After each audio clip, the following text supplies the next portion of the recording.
Assalamualaikum warahmatullahi wabarakatuh.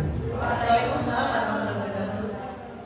Yang terhormat Ibu Pimpinan SD Negeri 2 Menjiran Ayu, yang terhormat Bapak Ibu Guru serta staf SD Negeri 2 Menjiran Ayu. Puji syukur atas kehadiran rahmat Allah Subhanahu wa taala, karena atas dan rahmatnya kita dapat berkumpul di sini dalam keadaan sehat walafiat.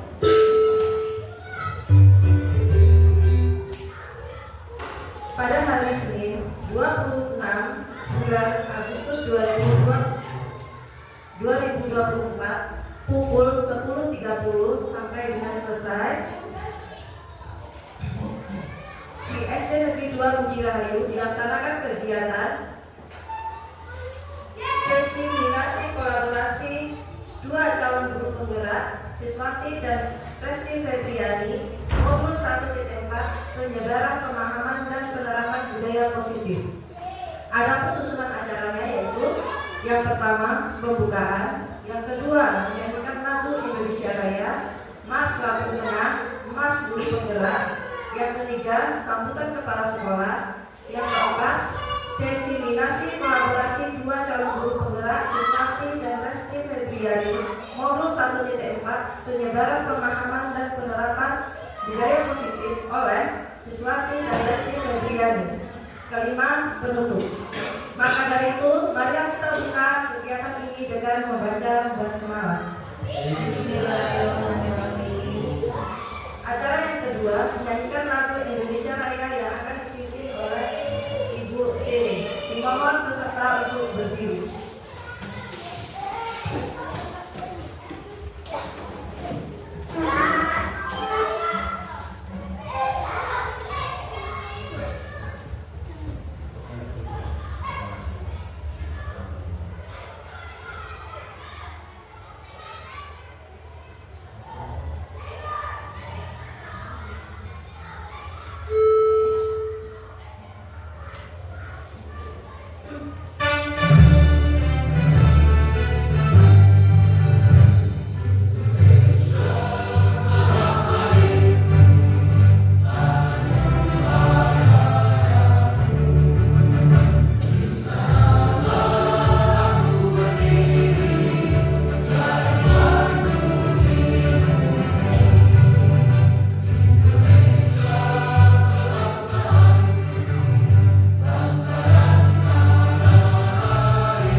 Silahkan duduk Bapak Ibu guru. Acara yang selanjutnya yaitu sambutan kepala sekolah. Silakan.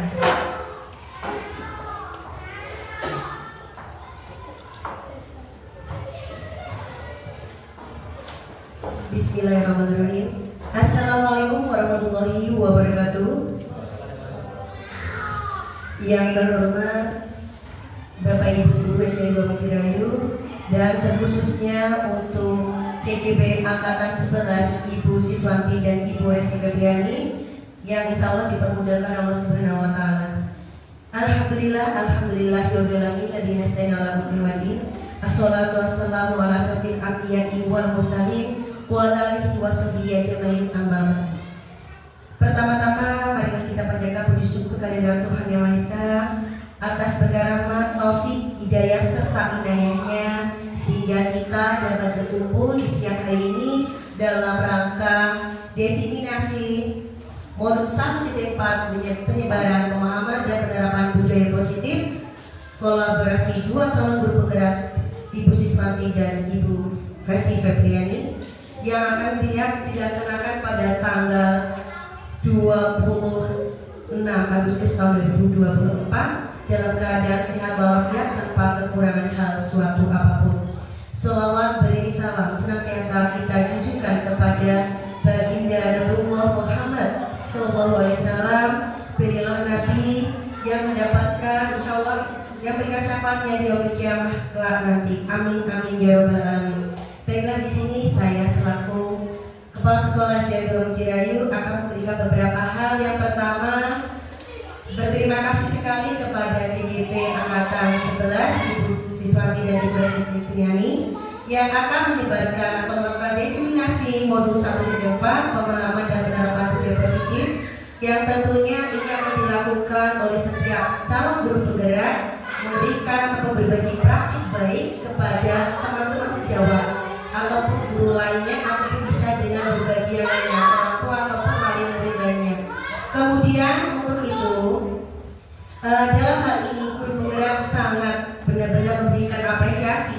Dengan adanya guru penggerak ini kita belajar kenapa dikatakan guru penggerak ya, bukan kok guru apa gitu. Guru penggerak ini pertama tergerak, bergerak, menggerakkan. Tergerak, kenapa? Dengan adanya CGB ini tergeraklah hati para guru ataupun hati para mentor ataupun tutor lainnya, yaitu menggerakkan guru-guru supaya apa? Kita bergerak apa yang harus kita lakukan dalam mengajar. Selama ini kita mungkin dalam zona nyaman yang hanya diam, datang, duduk, mengajar, tetapi ada beberapa hal yang mungkin harus apa nih supaya kedepannya lebih baik lagi dan lebih baik terus. Nah, makanya ada yang namanya guru penggerak. Sudah bergerak, ini termasuk sudah bergerak Bapak Ibu. Kedepannya saya harapkan guru-guru yang lain juga bisa menyusul. Di sekolah kita sudah ada 3 calon guru penggerak. Yang diharapkan adalah kedepannya ada lagi calon guru-guru penggerak selanjutnya. Tentunya sekolahnya akan makin kreatif, makin dinamis, dan tentunya banyak kegiatan yang sangat bermanfaat sesuai dengan P5. Jadi beriman dan bertakwa. Terus kemudian ada mandiri, inovatif, kreatif, tentunya akan membantu anak-anak dalam proses kemajuan. Nah, kemudian yang terakhir adalah menggerakkan. Nah, ini tugas terakhir kita adalah nanti kedepannya akan menggerakkan. Harapannya para Bapak Ibu guru ini nantilah yang akan menggerakkan sekolah ini mau dibawa kemana, mau baik atau tidak. Ini nanti akan tergantung dari Bapak Ibu guru semuanya. Dan saya ucapkan terima kasih kepada kedua CGP yang akan melakukan diseminasi. Harapannya bermanfaat untuk Bapak Ibu guru sekalian. Kita akan banyak berbagi ilmu, bertambah wawasan tentang disiplin positif yang sebelumnya kita sudah diseminasi juga, tapi tentang segitiga restitusi. Nah, ini kali ini disiplin positif, tentunya ini bertambah lagi ya. Itu saja yang dapat saya sampaikan, kurang lebihnya saya mohon maaf. Semoga kegiatan kita bermanfaat dan bisa menjadikan ilmu untuk kita semuanya. Saya Ri wallahu muwaffiq ila aqwamit thoriq. Wassalamualaikum warahmatullahi wabarakatuh.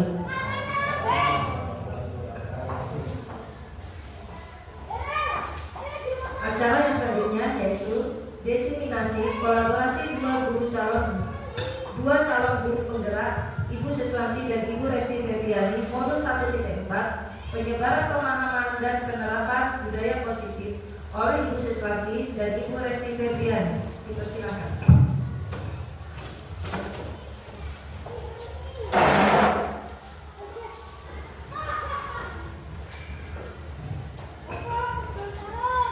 Bismillahirrahmanirrahim. Assalamualaikum warahmatullahi wabarakatuh.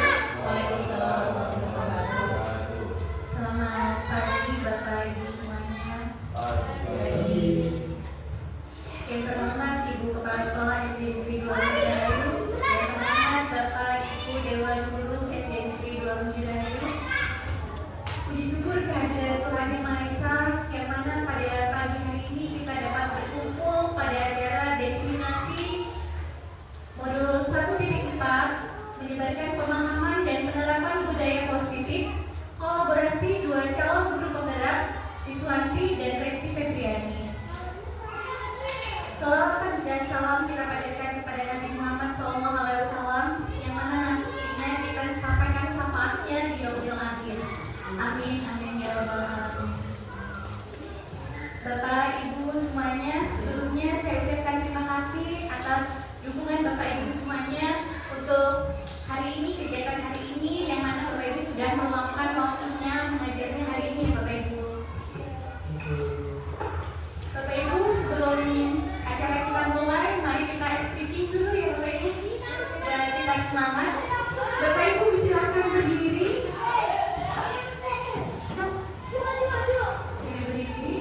Kemudian Bapak Ibu bisa saling berpasangan berhadapan dengan temannya. Iya. Berpasangan dengan temannya. Kita mulai speaking 30 menit terlebih dahulu ya Bapak Ibu ya. Speaking kita senyum Bapak Ibu. Sekarang kita mulai senyum. Bu Dewi, tolong dihitung ya detiknya biar 30 menit. 30 detik ya. 30 detik ya Bu Dewi. Kita mulai. Bapak Ibu senyum dengan temannya ya Bapak Ibu ya. Depan-depan sambil tersenyum Bapak Ibu ya. Iya. Kalau ketawa gimana Bu? Boleh. Kita tersenyum, kita lihat-lihatan berhadapan-hadapan. Kita mulai ya Bapak Ibu ya. 1, 2, 3. Dilihat temannya Bapak Ibu. Iya, dilihat dulu temannya Bapak Ibu. Senyum yang paling manis pada pagi hari ini. Ya. Iya. Selesai. Iya, Bapak Ibu, speaking ini bisa kita terapkan di kelas kita pada jam-jam terakhir ya Bapak Ibu ya. Jam-jam ngantuk bisa kita speaking dulu sambil lihat teman-temannya biar semangat kembali. Terima kasih, silakan duduk kembali Bapak Ibu. Ya, Bapak Ibu, ada dua kesepakatan kelas kita pada hari ini, yaitu yang pertama adalah menghargai siapapun, yaitu nanti teman kita yang mau saling kolaborasi ya Bapak Ibu. Yang kedua adalah menjadi pendengar yang baik. Yang ketiga adalah berpakaian rapi dan sopan, dan yang terakhir yang keempat adalah selalu bahagia. Tadi udah tersenyum, sudah bahagia Bapak Ibu? Senyum yang paling manis pada hari ini. Baiklah Bapak Ibu, sekarang kita lanjut pada pengertian disiplin positif. Ada yang sebelumnya ada yang tahu dulu Bapak Ibu tentang pengertian disiplin positif? Silakan tunjuk tangannya.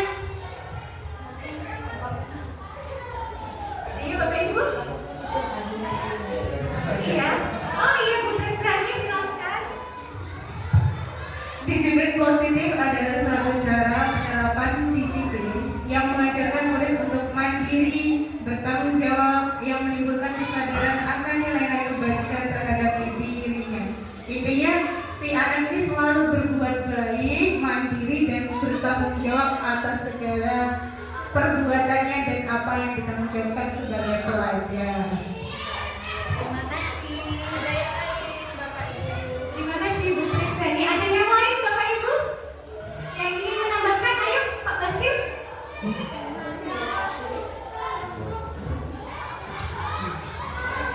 Pak Agung.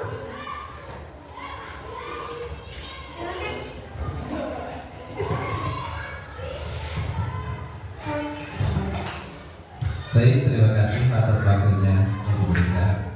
Untuk disiplin positif sekedar menambahkan bahwasanya anak ini berpikir untuk bertanggung jawab, di mana anak ini akan merasa tanggung jawab ketika ada sesuatu yang salah dalam anak-anak. Jadi anak-anak nanti mungkin menjadi berpikir positif atau mungkin disiplin positif ketika dia melakukan suatu kesalahan dan kita kasih tahu yang benar. Nah, nanti dia akan tahu oh ini yang benar, ternyata seperti itu. Kemudian dia akan berlatih secara bertanggung jawab, mandiri, dan ini tentunya untuk kebaikan seorang siswa. Terima kasih. Terima kasih Pak Abu dan Bu Tresnani. Benar sekali, disiplin positif itu adalah suatu cara penerapan disiplin yang mengajarkan murid untuk dapat mandiri, kemudian bertanggung jawab, yang menimbulkan kesadaran akan nilai-nilai kebajikan pada dirinya.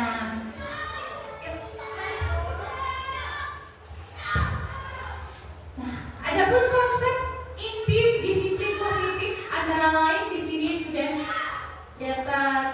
terdapat 7 Bapak Ibu semuanya, yaitu yang pertama adalah perubahan paradigma belajar, yang kedua disiplin positif, yang ketiga nilai-nilai kebajikan, yang keempat kebutuhan dasar manusia, yang kelima motivasi perilaku manusia, yang keenam posisi kontrol guru, yang ketujuh keyakinan kelas, dan yang kedelapan adalah segitiga restitusi.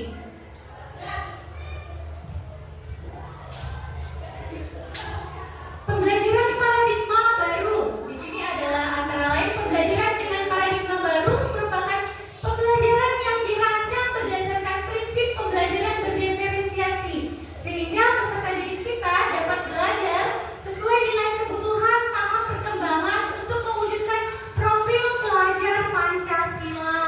Nah, pada pembelajaran diferensiasi ini sudah tidak asing lagi ya Bapak Ibu. Ada yang ingin menambahkan sedikit tentang pembelajaran diferensiasi? Bapak Ibu silakan. Oh iya, Ibu Deni. Jadi pembelajaran berdiferensiasi ini adalah pembelajaran yang dilakukan sesuai dengan kebutuhan, minat, karakteristik anak. Jadi pembelajaran itu disesuaikan karena selama ini kita menganggap rata-rata anak itu sama, padahal pembelajaran itu harus berbeda. Jadi intinya berdiferensiasi itu artinya sesuai dengan kebutuhan anak, baik karakternya, minatnya, atau mungkin dari yang lainnya. Jadi sesuai kebutuhannya. Kita bisa membeda-bedakan, tapi mereka juga mampu untuk sesuai konstruksi dari P5 itu sendiri. Terima kasih Bu. Ya, terima kasih Ibu. Iya, ada lagi? Bunda Riri untuk pembelajaran diferensiasi, Bunda. Pembelajaran berdiferensiasi menurut saya itu pembelajaran yang memang sesuai dengan kebutuhan siswa itu sendiri. Jadi sesuai dengan kemampuan siswa, keinginan siswa. Jadi siswa merasa senang dalam belajar, sehingga siswa tidak merasa tertekan dan tidak merasa stres dengan beban-beban pembelajaran yang mungkin mereka tidak mampu seperti ini. Terima kasih Bapak Ibu Deni dan Ibu Ririn. Benar sekali bahwa pembelajaran diferensiasi itu adalah pembelajaran yang sesuai dengan kebutuhan siswa, di mana kita dapat menerapkan pembelajaran tersebut dengan kemampuan siswa masing-masing. Jadi kita dapat membedakan siswanya antara siswa yang sudah bisa ataupun belum bisa. Jadi kita pembelajarannya kita kelompokkan ya Bapak Ibu semuanya. Nah, baik Bapak Ibu, kita lanjutkan kembali di miskonsepsi. Di sini adalah miskonsepsi guru kita selama ini adalah ilusi untuk mengontrol murid. Kemudian ada ilusi bahwa orang dewasa itu berhak memaksa, bahwa kita sebagai guru itu berhak memaksa pada murid. Terus ada lagi ilusi bahwa pengetahuan positif itu dapat bermanfaat, dan ilusi bahwa kritik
selanjutnya.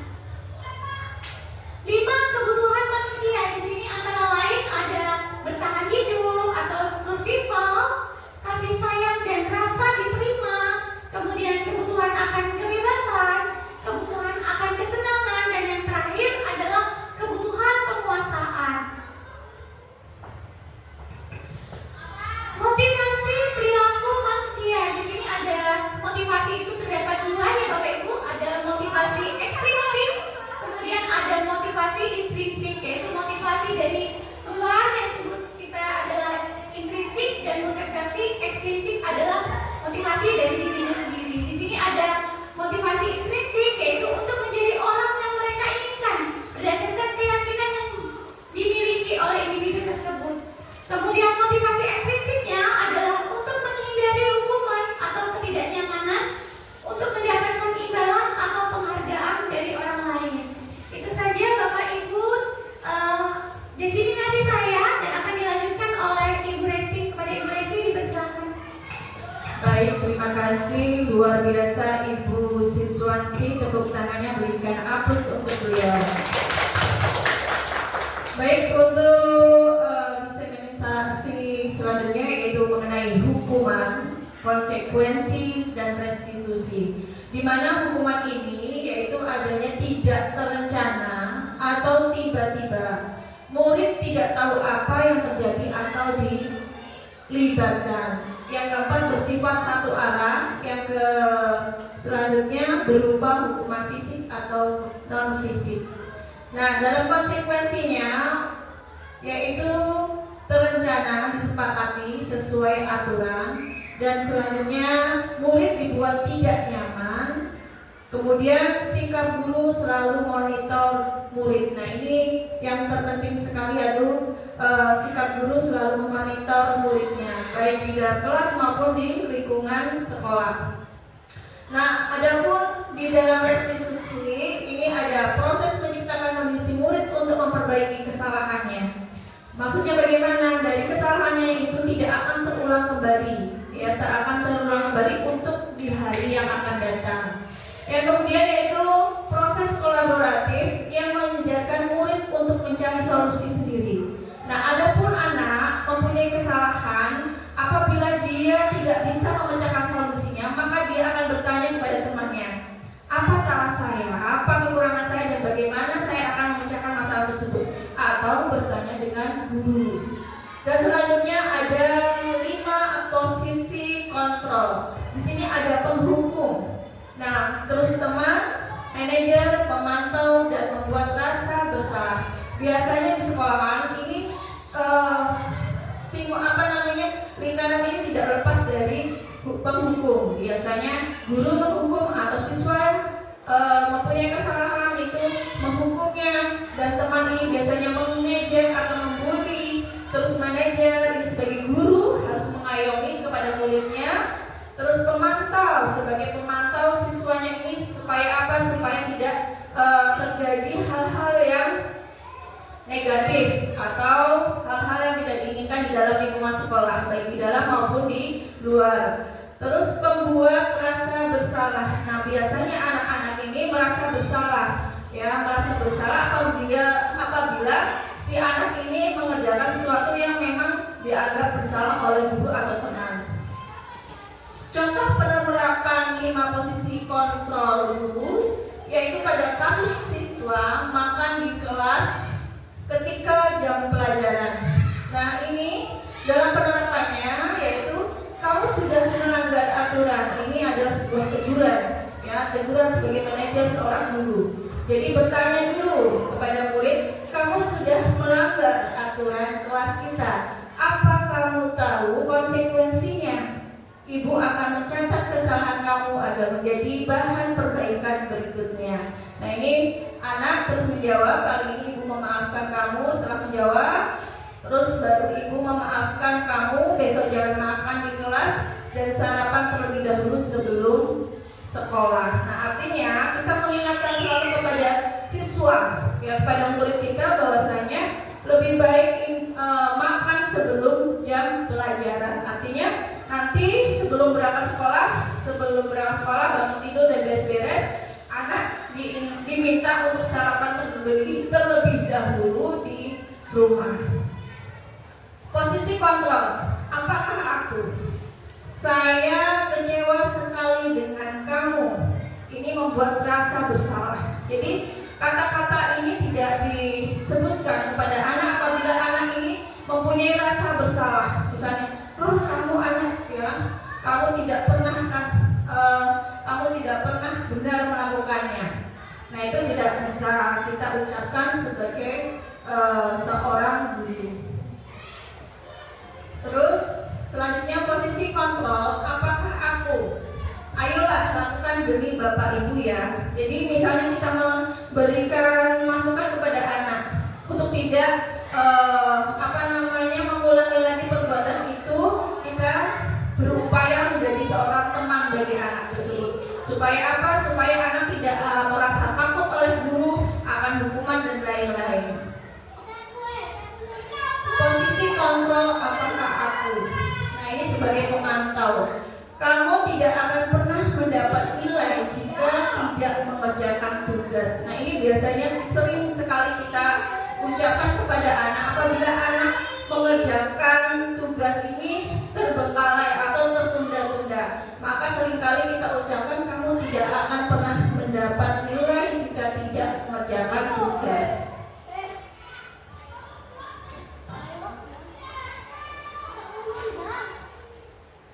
Nah, apakah Bapak Ibu ada yang kita ada yang bertanya sesuai dengan diseminasi pada siang hari ini tentang keyakinan kelas. Yang profil pelajar Pancasila.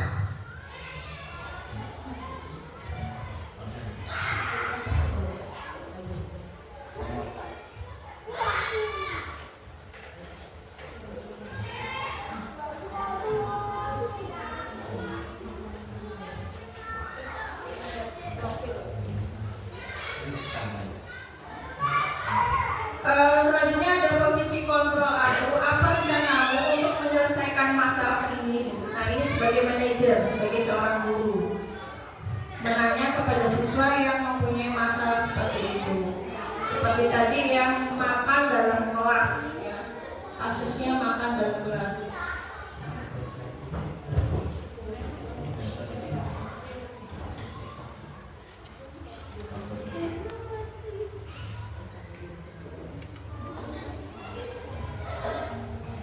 Ada yang ditanyakan Bapak Ibu?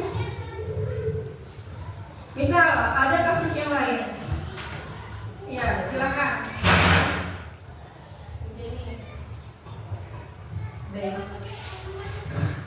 Baik Bu, terkait masalah tadi ada beberapa posisi kontrol. Ini dari tadi ya, ada penghukum, membuat rasa bersalah, teman, pemantau, dan manajer. Jadi ada seperti itu ya. Ini seringkali Bapak Ibu guru, termasuk mungkin untuk pertama untuk wali kelas ya, karena wali kelas kan hampir setiap hari menghadapi siswa-siswanya dan terjadi masalah yang seringkali kadang kalau yang sebagai teman ya, Dana, ayo kita nulis bareng, nah seperti itu. Nah kira-kira kalau menurut Ibu posisi manakah yang paling baik untuk guru supaya menghadapi anak itu seperti apa? Itu saja. Ini kasusnya misalnya anak susah menulis atau bagaimana? Nah, mungkin dari berbagai banyak kasus yang paling baik itu yang mana? Atau mungkin ada sendiri yang paling prioritas atau mungkin digunakan sesuai waktu tertentu. Ya. Terima kasih. Terima kasih untuk pertanyaannya. Nah, kasus-kasus yang lain ini kemungkinan ya kebanyakan besar wali kelas utamanya menghadapi kasus-kasus yang dihadapi banyak problem dari kasus A, B, C dan D. Nah ini biasanya kita sebagai pemantau seorang guru atau wali kelas kepada siswa apabila mendapati satu kasus, contohnya tadi sudah makan, yang kedua tidak mau menulis, terus kasus yang lain dan lain. Nah ini biasanya kita panggil dulu anaknya ya ya sebagai seorang manajer atau sebagai seorang teman, kita upayakan sebagai teman. Nah, apa kesulitan kamu? Kenapa kamu tidak bisa menulis? Kita tanya dulu, ya kita tanya dulu. Nanti anak akan menjawabnya, saya nggak bisa menulis karena nggak diajari ibu, atau saya nggak menulis karena dia malas belajar, bermain dan lain-lain. Nah ini kita cari dulu benih-benih penyebabnya. Setelah itu kita ajak rembuk anak tersebut, mau nggak kamu belajar nulis supaya tulisan kamu bisa bagus, supaya tulisan kamu bisa dibaca, terus kamu bisa juga membaca. Nah ini pasti anak akan manggul, iya. Terus gimana Bu caranya? Bagaimana? Itu pasti muncul ya. Pasti munculnya kita berikan solusinya. Solusinya, kamu mau nggak Ibu beri tambahan pembelajaran? Seperti anak-anak sudah pulang, kamu tinggal dulu ya, tinggal dulu untuk kita belajar bersama dengan Ibu. Itu solusinya Bu. Yang satu berarti jadi seorang manajer, pemantau ya, terus memberikan solusi, tapi tidak memberikan hukuman. Tapi hukumannya mungkin hukuman secara halus itu pulangnya tidak lebih cepat dari temannya. Nah itu kata-kata mungkin seperti itu Ibu. Ya ada yang lain Bapak tentang P5 Ibu, Pak Andi tentang P5.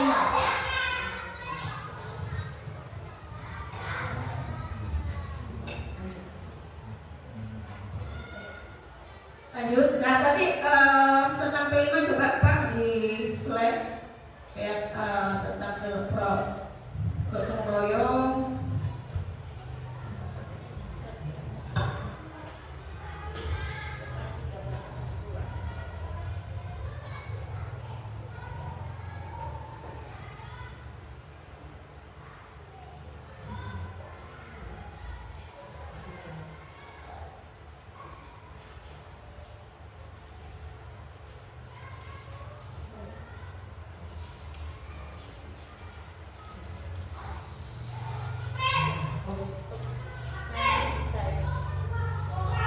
Nah ini akan menambahkan penjelasan sedikit tentang pembelajaran paradigma baru di dalam profil pelajar Pancasila. Kalau Bapak Ibu guru sudah mengalami kurikulum merdeka seperti kelas 1, 2, 4, dan 5, ini akan mendapati paradigma baru dalam profil pelajar Pancasila. Yang intinya di dalam berkebinekaan tunggal, bergotong royong, mandiri, benar kristis, kreatif, dan beriman kepada Tuhan Yang Maha Esa atau Rasulullah. Nah ini di dalam 6 karakter profil pelajaran Pancasila, dan ini harus ditanamkan kepada siswa. Mengapa? Karena profil pelajar Pancasila ini termaktub di dalam kurikulum merdeka. Hal ini tentu saja akan mendapatkan tantangan yang sangat besar untuk memajukan sekolahan kita, tingkat kompetensi anak, tingkat penalaran anak secara kritis dan lain-lain. Hal ini tentunya Bapak Ibu harus berkolaborasi juga dengan siswa, jangan membiarkan siswa, artinya kita sebagai pemantau, sebagai seorang manajer di dalam lingkungan sekolahan untuk menerapkan profil pelajar Pancasila di dalam lingkungan belajar sekolah. Next, atas Pak.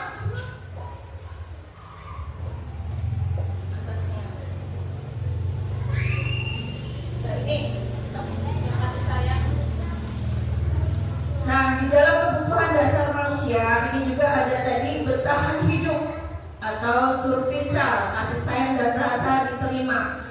Ini biasanya Bapak Ibu biasanya terjadi permasalahan di pokok di sekolahan. Biasanya siswa mengalami untuk bertahan hidup ini masuk di dalam fondasi keluarga ya. Kasih sayang dan rasa diterima. Biasanya anak ada kekurangan tertentu. Misalnya tidak bisa membaca, tidak bisa menulis. Nah ini akan dibully oleh teman-temannya sehingga tidak mempunyai rasa nyaman. Nah bagaimana solusinya kita sebagai seorang guru? Nah, kita memberikan edukasi yang baik terhadap murid. Nah kebebasan, artinya kebebasan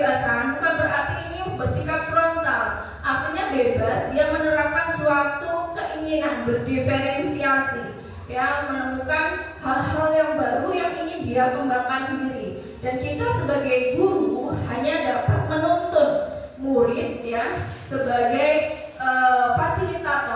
fasilitator murid untuk mengarahkan murid ini supaya mengembangkan kompetensinya. Kemudian kesenangan. Nah, kesenangan ini biasanya anak-anak ini merujuk kepada kesenangan individu atau kesenangan berkelompok juga bisa. Hal ini tentunya biasanya akan berkesinambungan dengan berdiferensiasi, pembelajaran berdiferensiasi. Dan penguasaan ini artinya hal-hal apa yang perlu dikuasai oleh siswa tentang untuk menerapkan pembelajaran berdiferensiasi. Dari sini Bapak Ibu ada yang ditanyakan?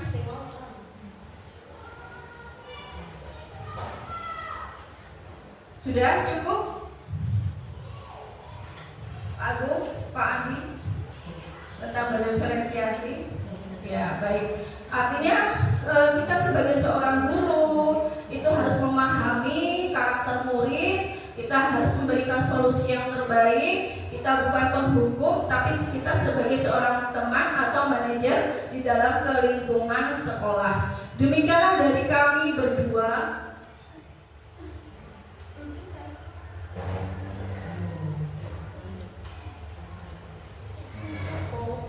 Dan ini dilanjutkan di dalam keyakinan kelas. Mengapa keyakinan bukan peraturan di dalam kelas? Ilustrasi antara keyakinan dan peraturan.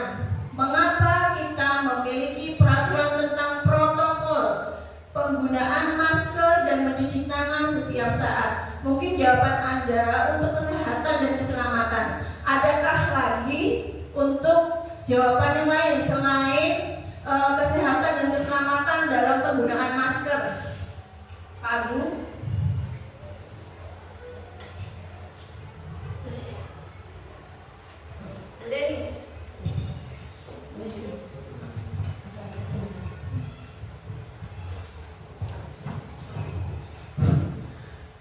Mengapa kita memiliki peraturan tentang protokol penggunaan masker dan mencuci tangan setiap saat?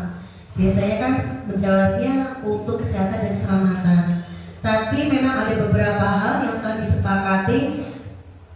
Kalau untuk masalah masker, saya rasa ini disepakati tidak hanya di kelas. Ketika COVID-19, semua masyarakat dunia sepakat ketika keluar rumah menggunakan masker dan juga memakai dan mencuci tangan sebagai upaya untuk pencegahan penyebaran virus. Jadi sudah disepakati secara dunia. Dan untuk kesepakatan itu tadi berarti Bu, jadi gak hanya untuk kesehatan dan keselamatan, tapi memang sudah terjadi kesepakatan secara dunia agar tidak tertular virus. Kalau sesuai dengan di sini nanti keyakinan di kelas. Kalau di kelas mungkin karena ada temannya yang sakit biar tidak menular kalau anak-anak. Mungkin itu aja Bu.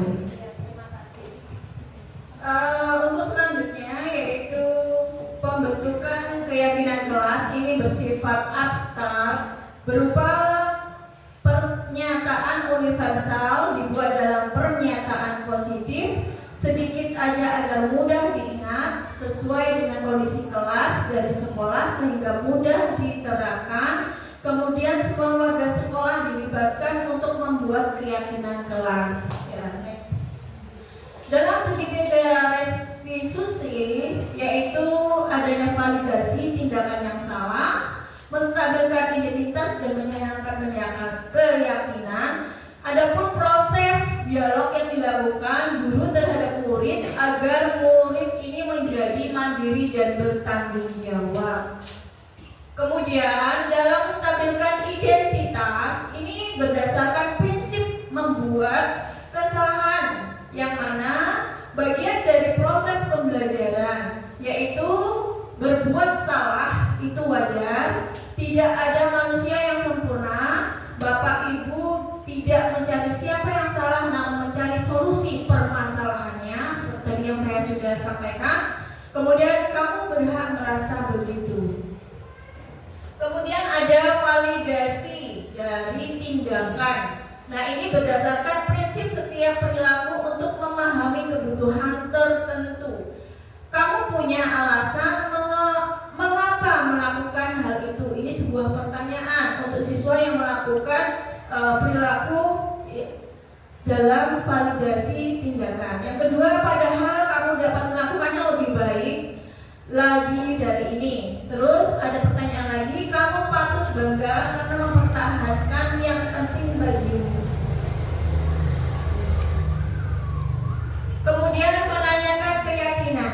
Hal apa yang berdasarkan prinsip teori kontrol bahwa pada dasarnya kita dapat memunculkan motivasi secara intrinsik, yakni apa keyakinan kelas kita.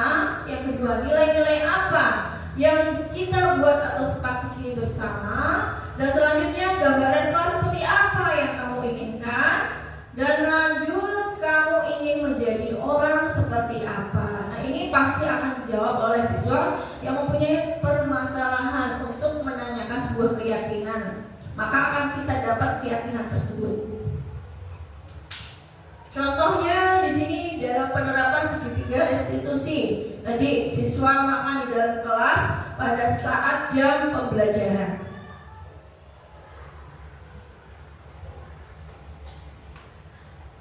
Nah, ini apakah sebagai penutup dalam penerapan disiplin positif guru harus memenuhi standar yang lain, kepribadian, profesional, serta sosial, dan guru harus dapat merefleksi dirinya yaitu pada posisi kontrol.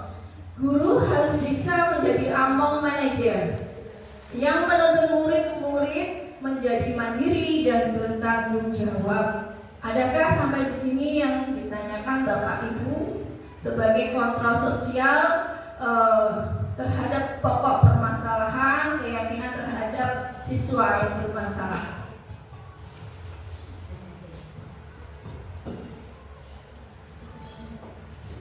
Udah ini mau tanya, monggo.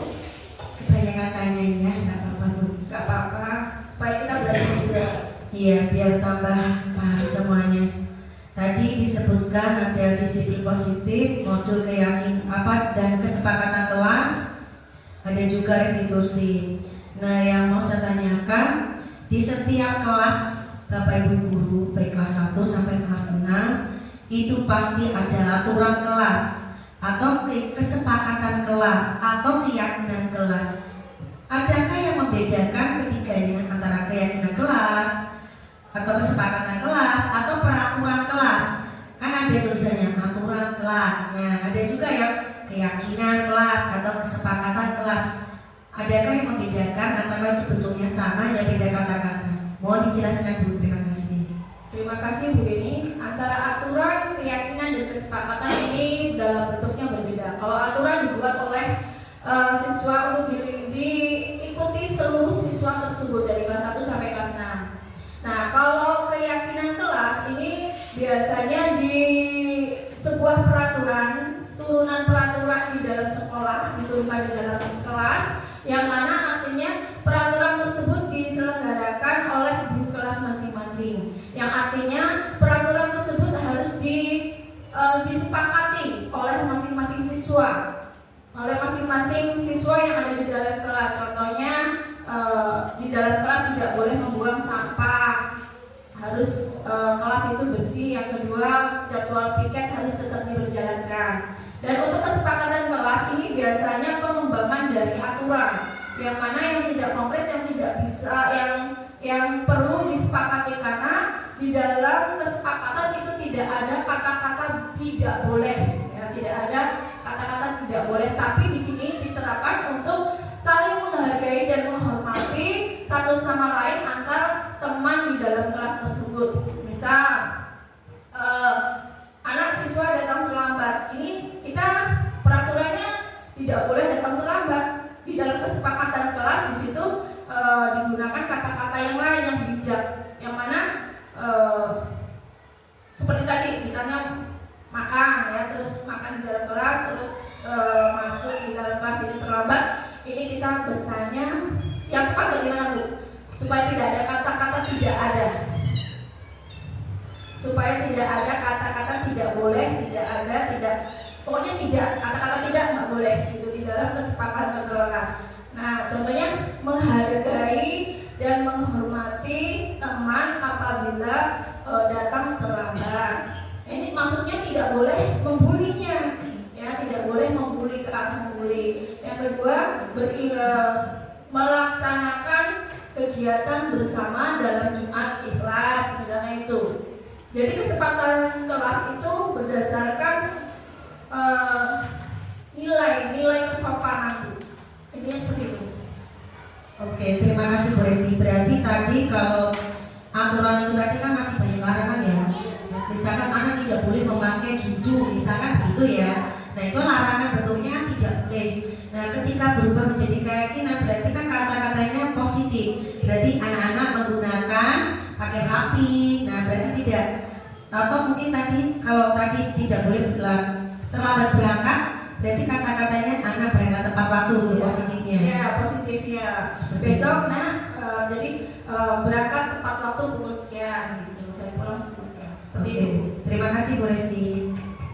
Ada yang lain Bapak Ibu?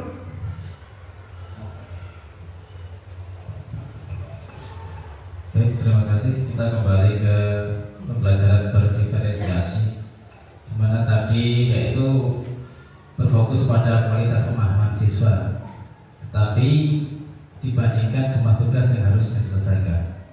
Nah di sini untuk saya pribadi di kelas 2D khususnya anak, untuk mendorong anak itu memahami sesuatu itu termasuk ada kesulitan Bu. Mungkin ada titik supaya anak itu lebih ke pemahaman daripada mengerjakan tugas yang selalu menumpuk. Jadi mohon triknya gimana cara mendorong anak itu supaya bisa terbuka kemandiriannya, pemahamannya untuk belajar. Terima kasih. Baik, terima kasih untuk Bapak Agung. Kita tadi sudah menjelaskan tentang pembelajaran berdiferensiasi. Nah ini kita terapkan kepada siswa mulai mungkin kurikulum Merdeka ini kita mulai terapkan yang mana di dalam setiap kelas itu mempunyai anak yang kurang dalam mengikuti pembelajaran. Nah, berdiferensiasi ini kita mengikuti minat mereka ke arah mana, tapi disesuaikan dengan kurikulum Merdeka tersebut, kurikulum tersebut. Contohnya di dalam matematika, misal Pak Agung ada siswa yang misalnya memang untuk pemahamannya kurang, tapi kita buatkan trik-triknya, strategi pembelajarannya yang harus seperti apa, intrisis atau non. Ya, kalau intrisis kita berusaha untuk mencarikan media-media yang bisa dipemahamkan. Contoh misalnya di dalam kelas 2 penjumlahan ini otomatis akan merumitkan. Mungkin sesekali kita menceramah ya, metode ceramah kita berikan. Yang kedua kita berikan strategi pembelajaran dengan metode membuatkan gambar atau membagikan biji atau membagikan apapun. Nah ini kita kelompokkan kepada siswa. Misalnya siswa yang belum bisa mengamati jangan dikelompokkan dengan siswa yang tidak bisa mengamati juga, tetapi kelompokkanlah dengan siswa yang memang dia berkarakter pintar. Jadi akan berkolaborasi kepada siswa tersebut. Contoh misalnya 4 tambah 5. Nah kalau anak yang kurang lambat ini akan bingung jarinya. Nah tetapi kalau mempunyai teman yang bisa cekatan aktif itu akan memberikan menyambungkan kepada siswa tersebut. Bagaimana caranya 4 ditambah 5 ini adalah 9. Nah demikianlah dari saya Pak Agung, itu saja ya. Dilanjut lain kali di dalam diskusi lain. Demikianlah dari kami berdua. Kurang dan lebihnya mohon maaf. Saya Resti Febriani. Saya Ibu Siswanti. Apabila kami berdua ada salah kata, mohon maaf Bapak Ibu semuanya. Terima kasih atas kehadiran Bapak Ibu dan dukungan Bapak Ibu semua atas acara kami berdua. Saya tutup dengan wassalamualaikum warahmatullahi wabarakatuh.